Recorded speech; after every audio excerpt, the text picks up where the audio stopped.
Hi, my name is Kerr, and today we're talking about 15 different ways to use foam stamps.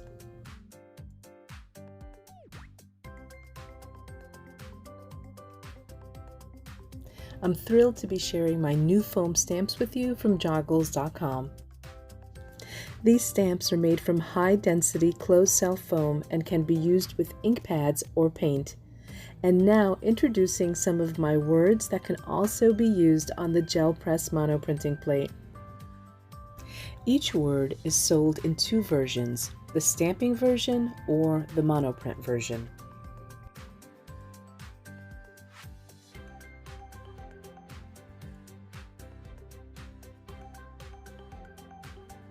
Now, one of the most common ways to use foam stamps is by using acrylic paint.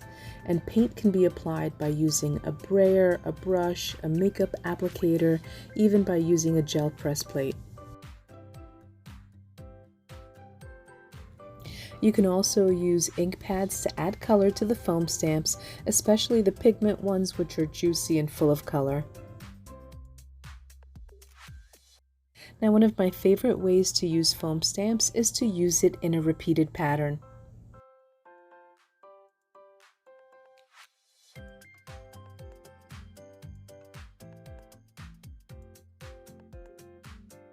I also love using multiple colors. Here I'm using a cosmetic sponge to apply the paint.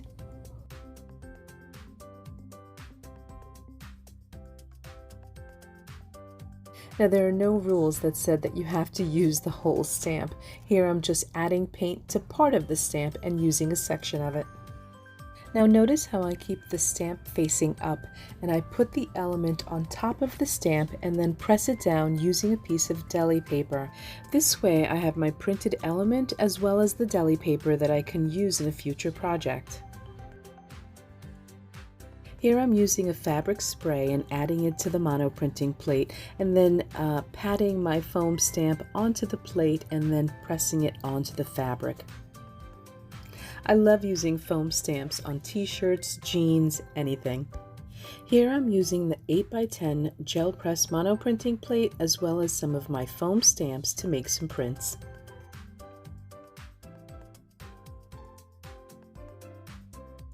I'm especially excited that there are now two designs of each word, one regular and one monoprint, so now I can use them on the plate.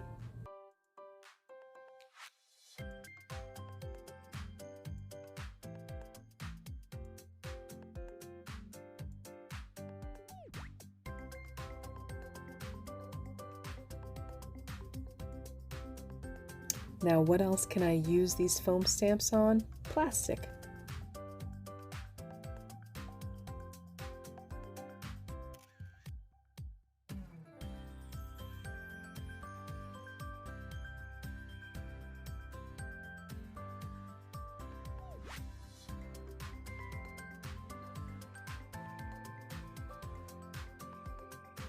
I can also use them with art crayons and add as many colors as I want.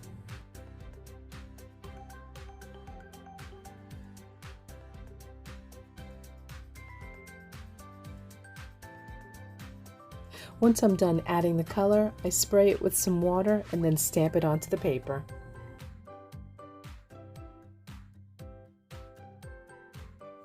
Yes, you can use rubber stamps with your foam stamps, as long as you have a surface large enough to see the design of the rubber stamp. Now, it doesn't work in the traditional sense. Actually, it removes some of the paint that you applied onto the foam stamp. You can also emboss using a watermark ink, embossing powder, and a heat gun to heat set it. Just make sure that you're cleaning your stamps afterwards.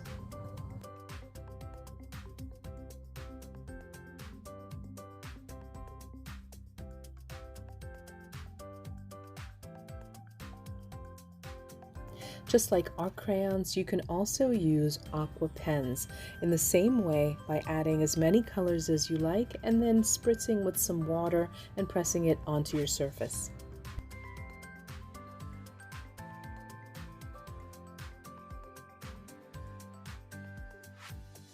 Now normally you want to cover your foam stamp completely in acrylic paint, but I also like using a dry bristle brush. It only partially covers the stamp and gives the design a weathered look. Now you can also use art spray on your foam stamps, but instead of spraying them directly onto the stamp, I prefer to add some to the gel press monoprinting plate and then picking it up from there and then pressing it onto the page. This way you don't really have any waste.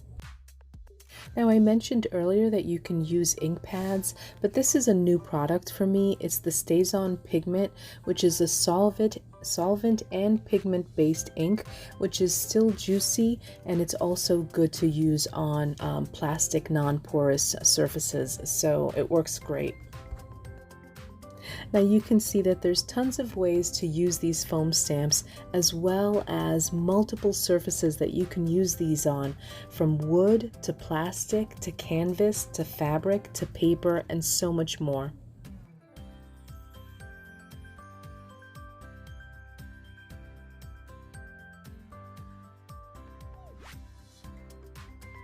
Lastly, I want to talk about cleaning your stamps, something I never really used to do. But now I've gotten into the habit of just spraying them with some water when I'm done using them, pressing them onto a baby wipe, and then when I'm done with my art session, I go and rinse them underwater. It's a good habit to get into.